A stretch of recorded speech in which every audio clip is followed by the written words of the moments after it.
விசாரணை வளையம் வந்து நாங்கள் உன்ன விசாரிப்போம்னு சொல்லிடலாம். என்ன விசாரணை வலைகளத்தை வந்து நான் குழப்ப விரும்பல. காரணம் என்று சொன்னா விசாரணை என்றது வந்து காதும் காதும் வச்ச மாதிரி தான் நடக்கும். நீங்க சொல்ற மாதிரி சரி, இப்ப மக்களுடைய என்கிட்டையும் கணக்கா பேர் சொல்றாங்க, இப்படிவே இவரை விசாரிக்கலையா அவரை விசாரிக்கலையான்னு என்கிட்ட கேட்கிறாங்க.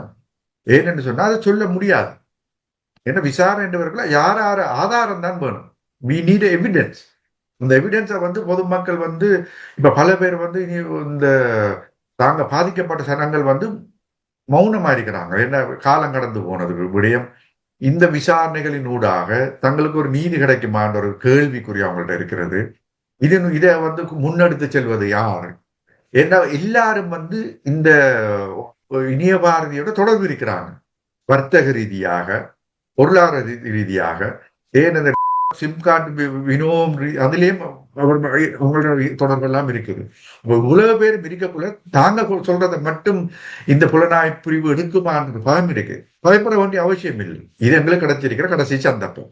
இந்த கடைசி சந்தர்ப்பத்தை வந்து நாங்கள் சரியாக முறையாக பயன்படுத்தாட்டாம் இந்த கதை நாங்கள் இன்னொரு 2 வருஷம் கழிச்சு காய்ச்சி தான் இருக்கணும்.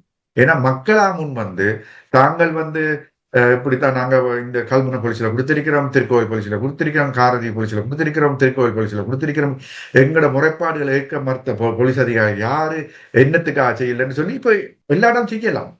இப்ப எல்லா இடம் கைது செய்யப்படுது. அதை நாங்க எங்களுக்கு ஏற்ற மாதிரி சாதகமா பயன்படுத்திக் கொள்ளலாம்.